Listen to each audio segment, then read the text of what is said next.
सरकार 3D के आधार पर चलती है। पहला डी दंगे का डी है, दूसरा डी महिलाओं से दुर्व्यवहार का डी है और तीसरा डी दलितों पर अत्याचार का डी है। ये 3D सरकार राजस्थान की जनता अब नहीं रहने देगी। बेकार युवा, बेरोजगार युवा, देश में सबसे ज्यादा दर से अगर बेरोजगारी कहीं बढ़ी है तो राजस्थान के अंदर बढ़ी है। जो ERCP उन 13 जिलों के लिए जीवनदायिनी है, जो पीने का और किसान का, OBC के लोगों का जो पीने और सिंचाई के पानी की व्यवस्था है, उसको वो लोग बात क्यों नहीं कर रहे हैं, क्यों नहीं कह रहे हैं? तो वो गलतफहमी में जी रहे हैं कि हम ऐसे करके हड़का करके ED CBI इनकम टैक्स ला करके और यूं घूम घाम के बड़ी बड़ी गाड़ियां ला करके बड़े बड़े केंद्र से मंत्री भेज करके और ये मोहरे चेंज करके और हम लोग सत्ता में आ जाएंगे। वो उनकी गलतफहमी। हमारा किसान, हमारा दलित, हमारा बेरोजगार, हमारा युवा, हमारी महिलाएं सब के सब उसको दूर करेंगे, क्योंकि एक बहुत बड़ा मुद्दा है।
नमस्कार जंटू में स्वागत है आपका। मैं हूं योगेंद्र। आप देख रहे हैं बड़ी खबर और बड़ी खबर में हम बात करेंगे अमित शाह के दौरे की।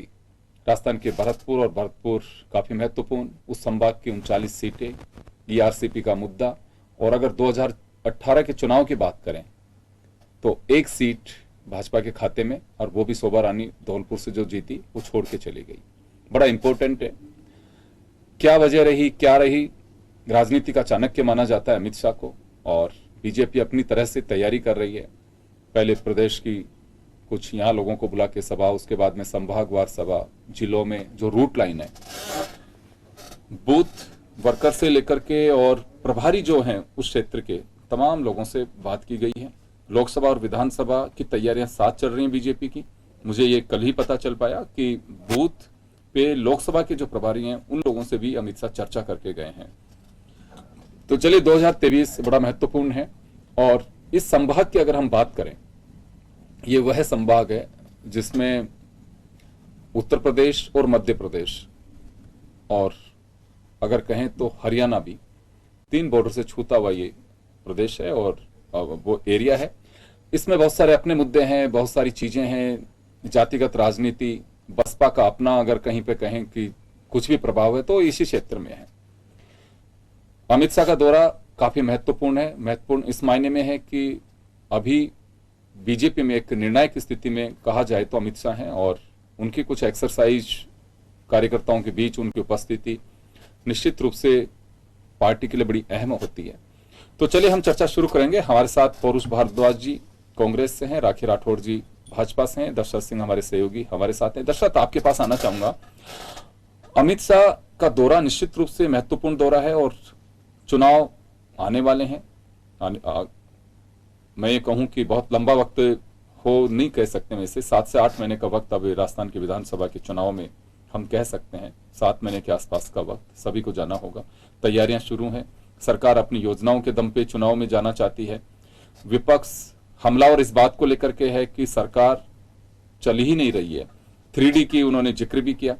क्या लगता है कि बीजेपी के लिए एक सहज होगा ये एरिया, क्योंकि सीट के नाम पे अगर आज हम बात करें तो शून्य, और ताकत की बात करें तो बीजेपी के पास में वर्कर्स की फोर्स है। देखिए, निश्चित तौर पे पूर्वी राजस्थान में एक अहम स्थान रखता है। और पिछले इलेक्शन की बात करें 2018 का जो इलेक्शन था, एक सीट जो आपको बता रहे हैं कि मिली थी और वो भी फिर कांग्रेस में 100 बार आने चली गई, तो ये इम्पोर्टेंट काफी है। इस क्षेत्र में जो प्रभाव है वो बीजेपी का अब तक ज्यादा नहीं रहा है। पिछले इलेक्शन की बात करने, इससे पूर्ववर्ती इलेक्शन की बात करने, ज्यादा इसमें बीजेपी को माइलेज नहीं मिला है। इसी तोड़ को तोड़ने के लिए अमित शाह वहां पर पहुंचे। अमित शाह लगातार बैठ के भी कर रहे हैं, लेकिन इस बेल्ट में सबसे ज्यादा जो वर्चस्व है, यूं कहें कि वो सबसे ज्यादा वर्चस्व SC ST या फिर मीणा या गुर्जर, ये बाहुल्य इस क्षेत्र में माना जाता है कि ये तमाम जो कास्टें, ये फैक्टर काम करता है। पिछली बार सचिन पायलट का इस पर प्रभाव था। सचिन पायलट जब PCC के प्रेसिडेंट थे और वो इस इलाके से आते हैं, 2 साल के वो सांसद रहे हैं, उनके पिता भी इस क्षेत्र से सांसद रहे हैं, मंत्री भी रहे हैं केंद्र में, तो उनका एक प्रभाव था इस इलाके में। और जब इलेक्शन हुए थे 2018 में, तो बीजेपी का यहाँ सफाया हो गया था। तो वो इलेक्शन 2023 का सामने है, दिसंबर माह में, संभवतः नवंबर दिसंबर में होगा।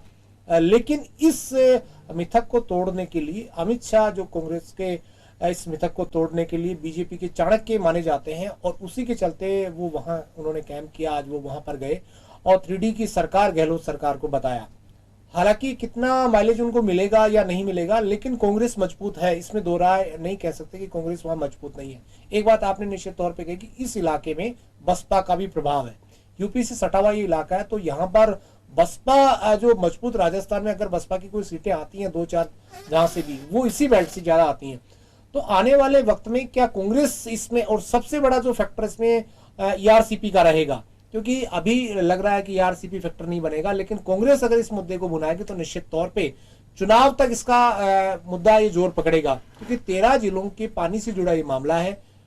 नरेंद्र मोदी, जो लगातार अशोक गहलोत लगातार कहते रहे कि 2 बार प्रधानमंत्री नरेंद्र मोदी ने अजमेर में, उसके बाद जयपुर की रैलियों में ERCP को राष्ट्रीय परियोजना घोषित करने की बात कही, लेकिन हुई नहीं।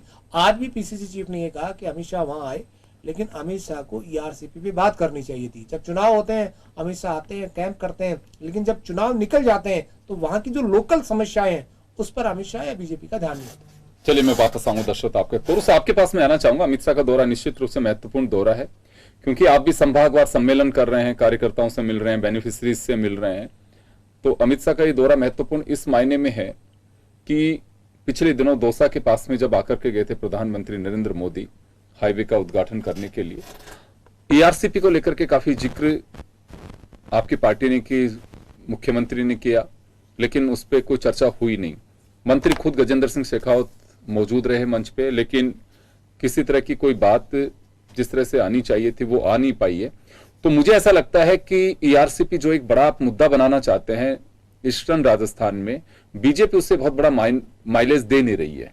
जी, मैं सर सबसे पहले ये बात कहना चाहूंगा कि आज प्रधानमंत्री जी जो पहले आए थे हाईवे के उद्घाटन में, और आज अमित शाह जी आए, मुझे सबसे ज्यादा खुशी इस बात की होती है कि वे लोग राजस्थान में आकर के, जिस राजस्थान ने इनकी पार्टी को 25 सांसद दिए हैं, मतलब आप देखिए एक पूरा जो राज्य एक तरीके से अपना जो राज्य ने केंद्र सरकार के मामले में अपना प्रतिनिधित्व सौंप दिया, तो ऐसे में प्रधानमंत्री जी का ये दायित्व होता था कि वे राजस्थान को ईआरसीपी सहित तमाम तरह की रेल परियोजनाएं देते। आप पिछला रिकॉर्ड उठा करके देखेंगे, जो यूपीएस 2 के समय में 3 रेलवे लाइनें यहाँ के लिए प्रस्तावित थी, जिन पे डीपीआर का काम भी हो चुका था, परंतु इस सरकार ने यहाँ पे कुछ भी नहीं किया। उसके बाद जो ईआरसीपी वाला मामला आया, इसमें हमने देखा कि ये असल में सिर्फ ये कांग्रेस जो मुद्दा उठा रही है, सिर्फ सवाल ये नहीं है, इसमें सवाल यह भी है कि इनकी आपस की राजनीति का भी इसमें आप देखिए। जो वसुंधरा राजे जी की जो सरकार थी पिछली वाली, उसमें इसकी जो सारी जिसको योजना को तैयार कराने का काम था, वसुंधरा जी का था काम। अब उसके बाद में ये हमें पहली दूसरी बात ये और कहना चाहूंगा मैं इसमें कि हम लोग देखिए हमेशा जो है जनहित की राजनीति करते हैं। हमारे लिए दलीय राजनीति सेकंड प्रायोरिटी आती है, पहली प्रायोरिटी हमारे लिए जनहित की होती है। वसुंधरा जी की परियोजना अच्छी थी और उसको हमने जनहित में मानते हुए हमने उसको आगे बढ़ाई। उसको उसमें हमने हमारे जो राजस्थान का बजट था वो हमने उसमें दिया, हमने उसको काम आगे बढ़ाया हमने उसका। परंतु हमने जब प्रधानमंत्री जी 2018 में आए और जनता की भावनाओं को ध्यान में रखते हुए 2 बार उन्होंने जयपुर में मेरा सवाल ये है कि निश्चित रूप से महत्वपूर्ण योजना है। मैंने पहले भी कहा कि संभाग में 19 सीट, लेकिन ईआरसीपी से प्रभावित 39 सीट है। लेकिन बीजेपी मुझे नहीं लगता कि बहुत ज्यादा इस पे बात करने के मानस में है, मूड में है। आप लोग एक बड़ा एजेंडा बना रहे हैं इसको। अब ये भी एक बड़ी बात होगी कि क्या वास्तव में बीजेपी का इग्नोर करना और उसके बावजूद उसको सफलता हासिल करने की सोच रही है, या फिर आप इसको पूरी तरह से बुनाने की कोशिश करेंगे कि देखिए सरकार में और केंद्र में मंत्री होने के बावजूद नहीं मिल पाया। ये तो वक्त तय करेगा, लेकिन फिलहाल की जो मैं बात कर रहा हूं तो उसे आप कैसे उठाएंगे? आप लोग अपने आवाज से उठा सकते हैं, आपके प्रदेश अध्यक्ष कह चुके हैं, आपके राजस्थान के मुख्यमंत्री अशोक गहलोत साहब कह चुके हैं, लेकिन अभी मुझे नहीं लगता कि बीजेपी इस पे बहुत ज्यादा कोई गंभीरता दिखा रही है। जी देखिए, निश्चित तौर पे आपका कहना बिल्कुल 100% सही है। इसके अंदर मैंने जो आपसे बात कही कि प्रधानमंत्री जी अपने दायित्व से क्यों भागना चाहते हैं। राजस्थान का ये सौभाग्य होना चाहिए कि राजस्थान के जो केंद्रीय जल शक्ति मंत्री हैं वो राजस्थान से बिलोंग करते हैं, उसके बावजूद वे इस मुद्दे पर मौन क्यों है? इसको प्रधानमंत्री जी के द्वारा खुद के द्वारा जो घोषणा की गई उसको केंद्रीय जल शक्ति मंत्री राजस्थान के हैं, 25 सांसद हैं, फिर भी वे इसको पूरा नहीं करवा पा रहे हैं। और सबसे बड़ी बात मैं आपसे एक बात और कहना चाहता हूँ कि आज हमें अपेक्षा उस समय जब प्रधानमंत्री जी जब नेशनल हाईवे का उद्घाटन करने के लिए आए थे और आज जब माननीय अमित शाह जी आए तो हमें ज्यादा अच्छा लगता है कि राजस्थान के नेताओं पर आरोप लगाने के बजाय ये लोग सिर्फ खुद के जो उपलब्धियां हैं उसको गिनाते ही है, परंतु इनके पास पिछले 4 साल में उपलब्धि गिनाने के लिए इनके पास कुछ नहीं रहा। तो इस तरीके से लोग जो है झूठे आरोप लगा करके जनता को भ्रमित करना चाह रहे हैं, परंतु मुझे ऐसा लगता है कि जवाब दिलवाता हूं, मैं राखी जी से जवाब दिलवाता हूं। राखी जी, ये खैर चलिए, ये तो एक मुद्दा है कि होगा, चुनाव में भी आएगी, सारी बातें होंगी, लेकिन बात यहाँ पे मजबूती की है बीजेपी की कि बीजेपी 19 सीट, केवल 19 की नहीं है, हम 39 की इस वजह से यहाँ चर्चा करते हैं कि आरसीपी का फैक्टर अगर आएगा तो 39 सीट पर असर पड़ेगा, और पे पड़ सकता है, कितना पड़ेगा जी। तो बीजेपी क्या मान के चलती है? हाँ, पॉजिटिव एक बात आपके लिए ये कही जा सकती है कि उसी क्षेत्र से आने वाले लोकसभा क्षेत्र में सब जगह आपने फतह की और अच्छी मेजोरिटी उस गैप के साथ में आप लोगों ने जीते। एक दौसा वाली सीट, हालांकि वो संभाग की सीट नहीं कहेंगे, अगर संभाग की से बाहर अगर निकल करके बात करें तो उसकी काउंट करें, वो ईआरसीपी का हिस्सा आती है। तो मजबूती का आधार क्या रहेगा बीजेपी का कि जो 2018 में नहीं कर पाए? क्योंकि उस वक्त आपकी सरकार थी, वसुंधरा राजे जी ने उस क्षेत्र में कई दौरे भी किए उस वक्त। जी देखिए, भारतीय जनता पार्टी, जैसा पहले भी मैंने आपको कई बार हम लोगों ने डिस्कशंस भी किए, हर जगह पे हर चुनाव को एक बहुत बिल्कुल पूरे तरीके से काम करने वाली है, 100% देने वाली जो पार्टी है वो उस तरह से हमारी पहचान होती है। 52,000 बूथों में से 50,000 बूथों तक हमारे पहुंच होगी। पन्ना प्रमुख का हमारा काम लगभग पूरा हो चुका है और इस तरह से हमारी ऑर्गेनाइजेशन की जो स्ट्रॉन्ग टीम है उसके बूते पर हम लोग, हमारे लिए कोई काम आसान, कोई मुश्किल नहीं, हर चुनाव हमारे लिए इंपॉर्टेंट है और उतनी ही 100% देते हुए हम लोग वो काम करते हैं और वो सब पहचान जानते भी हैं। जहां तक ईआरसीपी की बात है, अभी भारद्वाज जी ने वही रटी रटाई बातें, अब तो 2 साल से जनता सुन के पक गई है, क्योंकि उनको मालूम है कि क्या हुआ बजट के अंदर, जो घोषणाएं हुई ग्राउंड पर क्या हुआ उनका। ईआरसीपी कॉर्पोरेशन बना दिया गया और उसके अंदर बजट का लोकेशन जो है वो किस तरह से होगा, किस तरह की वित्तीय स्थिति राजस्थान की है वो भी हमें मालूम है। भरतपुर के अंदर किस तरह से आपराधिक गतिविधियां, जैसा कि 3D की बात उन्होंने कहा भी कि दंगा, दुर्व्यवहार महिलाओं के साथ में और दलितों के साथ में जो अपराध लगातार होते जा रहे हैं, उसके जो सरकार की नाकामी है, इनके आपसी झगड़े हैं, जिसकी वजह से सिर्फ और सिर्फ अपने मुख्यमंत्री पद को बचाने के अलावा मुख्यमंत्री जी ने और कुछ नहीं किया। और घोषणावीर मुख्यमंत्री, अभी बजट की बातें अगर करूं मैं आपको योगेंद्र जी, तो बहुत सारी चीजें ऐसी हैं जो ग्राउंड लेवल पे इंप्लीमेंट होने के लिए अभी भी इंतजार कर रही है। महिलाओं को मोबाइल देने की इन्होंने बात की थी, इन्होंने कहा था कि हम सिलेंडर देंगे 500 रुपए में। हो गया क्या शुरुआत? नहीं हुई शुरुआत उसकी। यहाँ तक कि बिजली के बिल कहा था कि 100 यूनिट तक फ्री देंगे, लेकिन उसकी भी कार्रवाई अभी पूरी नहीं हुई है। तो घोषणा करने से कुछ नहीं होता, और देख लिया धरातल के ऊपर कि काम नहीं करेंगे। और इनकी जो नाकामी है, इनके आपसी झगड़े इस लेवल पर आप देखिए ना, पिछले 4.5 साल से लगातार जनता देख रही कि किस तरह से जो इनके जो वरिष्ठ कार्यकर्ता, इनके जो वरिष्ठ नेता हैं, वो आपस में किस तरह से झगड़ा कर रहे हैं। और इस झगड़े के अंदर कहाँ डेवलपमेंट काम होगा। और ये बात देखिए, ये बात पूरे देश ने जान ली है कि मोदी जी जिस तरह का काम करते हैं, उन्होंने जो कमिटमेंट किया, आज किसी भी तरह का, चाहे मुंबई दिल्ली एक्सप्रेसवे की बात करें, जो टारगेट्स उन्होंने लिए उनको कंप्लीट किया। किस तरह से ईआरसीपी के अंदर मुख्यमंत्री जी ने पहले से ही प्रॉब्लम क्रिएट की। मेरा जैसा छोटा कि सा सवाल है यहाँ पे राखी जी आपसे कि 2018 के चुनाव में जी गवर्नमेंट आपकी थी, जी मोदी साहब के भी दौर रहे, प्रधानमंत्री भी थे, क्योंकि एक साल बाद दूसरी पारी खेलने के लिए जाना था उनको चुनाव में। तो ऐसा क्या रहा कि बीजेपी गेन नहीं कर पाई उस वक्त? इतना बड़ा एक लूजर फॉल्ट रहा आप लोगों का, उस पर कभी कोशिश की है? जैसे अभी दर्शक कह रहे हैं कि सचिन पायलट का प्रभाव वाला क्षेत्र रहा जी, तो अभी भी अगर सचिन पायलट कांग्रेस से गए नहीं है, अगर वही प्रभाव रहेगा तो फिर क्या होगा? फिर भी देखिए, प्रयास करेंगे हम लोग। कुछ ना कुछ प्रॉब्लम रही होगी उस समय भी, और उसकी चर्चा, उसके बारे में इसका इलाज करना, ये पार्टी के अंदरूनी लेवल पे निश्चित तौर पे डिस्कस हुआ है। और हम लोग उस कमी को पूरा करने का प्रयास निश्चित तौर पे करेंगे। और जैसा मैंने कहा, बंगाल में हम लोग तो पहले 3 सीट पे थे, उससे 77 सीटों पर आए, क्योंकि हमने वहां प्रयास नहीं छोड़े। साउथ में भी हमने प्रयास नहीं छोड़ेंगे, हम नहीं छोड़ेंगे। और लगातार एक ऐसी पार्टी के रूप में अपनी पहचान बनाई है जो तन्मयता से पूरे 100% देते हुए काम करता है। तो काम करेंगे हम लोग। दर्शक आपके पास आना चाहूंगा। देखिए, बीजेपी की अपनी एक एक्सरसाइज है, मतदाता तय करता है कि वोट देना है नहीं देना। कांग्रेस के लिए अभी भी, क्योंकि इनके यहाँ पे संगठनात्मक तरीके से अगर देखें बीजेपी में, तो वो सारा तय कर चुके हैं वर्षों से या महीनों से। मैं कहूं कि अभी इनके संगठन की जो नियुक्तियां होनी चाहिए थी वो धरातल पे नहीं उतर पा रही हैं। अभी इनके पन्ना प्रमुख का पूरा सेगमेंट बन चुका है और इनके अभी ब्लॉकों की नियुक्ति हो रही है। तो कहीं लगता है कि कांग्रेस को भी अपनी रणनीति में कुछ फास्टनेस लानी होगी, या फिर एक्सरसाइज उस तरह की जा सके, या फिर अभी योजनाओं के और भगवान के भरोसे चलता रहेगा सारा काम? देखिए, निश्चित तौर पे कैडर जिस पार्टी का मजबूत होता है, वो पार्टी हमेशा आगे रहती है, बढ़त मिलती है। कांग्रेस में कहीं ना कहीं इस पूरे जो टर्म में देखा गया पिछले 2 से 3 साल में, कि कांग्रेस में संगठनात्मक स्तर पर जितने काम होने चाहिए थे वो नहीं हुए। अब आखिरी साल है, क्योंकि इसी साल चुनाव होने हैं, तो अब जो वैकेंट जो पोस्ट थी, रिक्त पद थे, उनको भरा जा रहा है, चाहे वो कार्यकारिणी। अभी भी सबसे बड़ी बात है कि कांग्रेस में कई जिलाध्यक्ष के पद खाली हैं। उसकी बड़ी वजह क्या है कि कांग्रेस में संगठनात्मक स्तर पर, जैसा कि राखी जी ने कहा, कि नेताओं के अंदर जो मनभेद या जो गैप है, उसकी वजह से राष्ट्रीय जो इकाई है वो भी उस पर फैसला नहीं ले पा रही है। सबसे बड़ी वजह यही है कि सचिन पायलट का नुकसान उठाना पड़ सकता है पार्टी को। मैं थोड़ा सा आपके पास आना चाहूंगा, क्योंकि 30 सेकंड आपको और मैं राखी जी को देना चाहूंगा। आपके साथ एक बड़ा माइनस पॉइंट मान के चलते हैं। पब्लिक में एक चर्चा है, ये पता नहीं आप लोगों के अंदर खाने में क्या चर्चा है, आप लोग भी समझते तो होंगे। सचिन पायलट और अशोक गहलोत का जो डिफरेंसेस हैं, वो पार्टी के लिए एक बड़ी परेशानी हो सकते हैं, क्योंकि जब पार्टी आलाकमान दोनों का एसेट मान के चल चुका है, कह चुका है, लेकिन अभी भी आपके यहाँ से उस वक्त कोई फैसला नहीं हो पा रहा है, या दोनों को साथ में नहीं बैठाया जा रहा है, जैसे पहले 2018 के चुनाव में दोनों को एक साथ किया कि चुनाव लड़िए, उसके बाद में देखा जाएगा।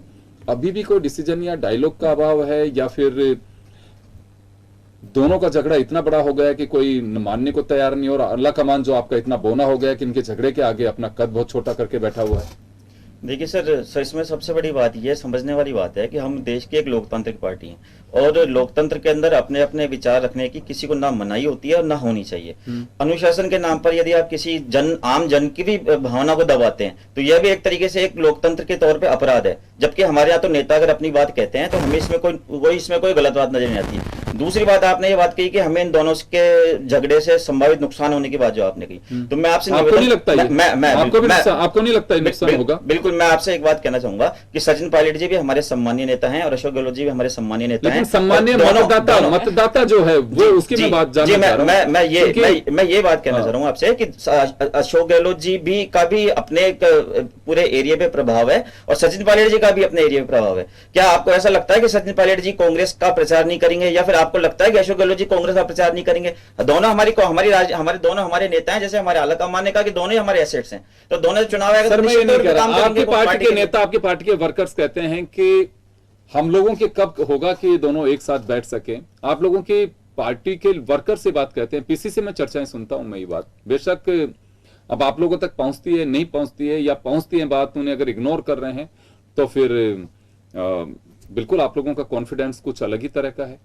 नहीं सर, देखिए जैसा कि आपने बात कही, तो मैं आपसे बात कहना चाहूंगा कि हमारी पार्टी का चाहे कार्यकर्ता हो या नेता हो, जैसे मैंने अभी शुरू में कहा कि हमारी पार्टी लोकतांत्रिक पार्टी है, तो अगर यदि कार्यकर्ता कुछ भी बात करे, आम जनता कुछ भी बात करे, लोकतंत्र में अंतिम प्रयास होता है चुनाव के अंदर। चुनाव में आप इस बात को देखिएगा, हमारा हर कार्यकर्ता और हमारा हर नेता पार्टी के लिए पूरी तन्मयता से काम करेगा और हम लोग निश्चित तौर पर चुनाव जीत कर गएंगे। और दूसरी बात, मैं एक बात जो मैंने पहले कही उसको मैं वापस दोहराना चाहता हूँ, हमारे द्वारा इतने कार्य किए गए कि हमारे पास गिनाने के लिए पूरी लिस्ट एक छोटी पड़ जाएगी। मैं अगर पूरा लिख करके भी लेना चाहूँ तो वो भी संभव नहीं है। देखिए, भारतीय जनता पार्टी के दो चार तो बताइए पौरुष जी, दो चार तो बताइए, ज्यादा लेंथी जनता भी कोर्स मालूम चले।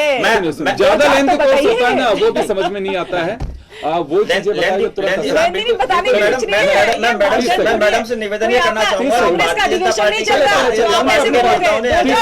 भारतीय जनता पार्टी के नेता परोस जी उनको बोल, क्योंकि ऑलरेडी मेरा टाइम देखिए, हो चुका है। मैं 30 लोकतंत्र सेकंड अगर में किसी पार्टी में ऐसा है तो इनको मुबारक हो, ऐसा लोकतंत्र जिसमें आपस में जिस तरह के शब्दों का प्रयोग करते हैं, गद्दार, करोना, नकारा, निकम्मा, ऐसा लोकतंत्र अगर है तो इनकी पार्टी को मुबारक हो। जैसा भी हो, सबके सामने जनता उकता चुकी है सर, जनता उकता चुकी है इनके रोज रोज के स्टेटमेंट से, और बहुत बड़ी बड़ी बातें कर रहे थे। मैं तो कह रही दो चार बताओ तो सही, आप बताओ तो सही, दो चार काम कौन से कर दिए? बचाने के लिए कुछ भी नहीं है, क्योंकि 25 करोड़ से एक ऊपर का घोषणा आप मुझे बता दीजिए, बजट घोषणा इन्होंने क्रियान्वयन किया हो तो जनता देख रही है ग्राउंड लेवल पे क्या काम हो रहा है, अपराध के लेवल पे हम लोग कहां पहुंच गए, एम्प्लॉयमेंट रेट अगर आप देखो, अभी महंगाई राहत की बात कर रहे हो, सबसे महंगा फ्यूल यहां पे, सबसे महंगी बिजली यहां पे, 100 यूनिट दूंगा लेकिन सरचार्ज लगा दूंगा, सिलेंडर में दूंगा नहीं। इस तरह की बातें जब करते तो जनता को सबको समझ में आ रहा है। आप देखिए मोबाइल की बात कितनी बार की थी, 1 करोड़ 35 लाख महिलाओं को मोबाइल देने की बात की, कहां है मोबाइल? कुछ नहीं है, ये सिर्फ घोषणा वीर है, इसके अलावा कुछ नहीं कर सकते। भ्रष्टाचार में नंबर 2 जी बिल्कुल, चिरंजीवी में राखी जी को मोबाइल भी दिया नहीं जाएगा। मेरे पास जिसकी नहीं, ये भी गलत बात है, जिसको जरूरत है उसको दीजिए, मुझे जरूरत नहीं है, जो प्रॉब्लम है उसको दीजिए। ऐसे नहीं कि आप बांट रहे हो, बंदरबाज क्यों है? इनकम टैक्स का पैसा सही तरीके से जाना चाहिए। मैं सक्षम हूँ, मैं अपना मोबाइल ले सकती हूँ, इसलिए मुझे खैरात नहीं चाहिए। जिसको जरूरत है उसको दीजिए, जिसको जरूरत है। अरे नहीं होगी, आज 15 दिन हो गए, बताओ किसको 500 रुपए सिलेंडर आ गया? हम आपको बताएंगे कि हमारे हवाई बात एक भी बताने की जरूरत है, बताओ ना कौन सी करी वो बताओ, कुछ नहीं है। चलो समय हो चुका,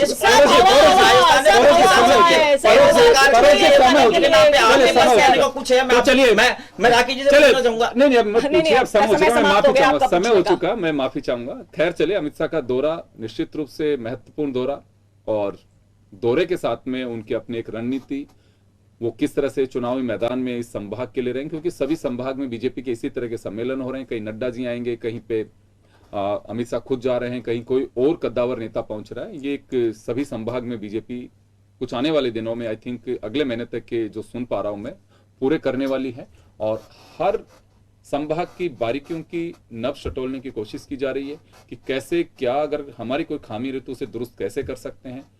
और आने वाले दिनों में मुझे जो लगता है कि चीजें बहुत सारी बदलती दिखाई देंगी। कुछ लोगों के हित साधने की कोशिश की जाएंगी, कुछ नहीं सधेंगे तो दाएं बाएं जाने की कोशिश करेंगे। खैर अभी वक्त है, लेकिन चीजें बहुत सारी सामने आनी हैं, और निश्चित रूप से बड़ी परीक्षा है लोकतंत्र की, तो हर पार्टी अपने अंदाज में तैयारी भी पूरी उसी तरह से करती है। आज हम बात बीजेपी की तैयारी कर रहे हैं, कल कांग्रेस जब संभाग मुख्यालय पे जाएगी, वो अपनी योजनाओं को लेकर बात करेगी, तो चर्चा उसकी भी करेंगे। बहुत बहुत शुक्रिया आप सभी का। बड़ी खबर में इतना ही, दीजिए इजाजत, नमस्कार।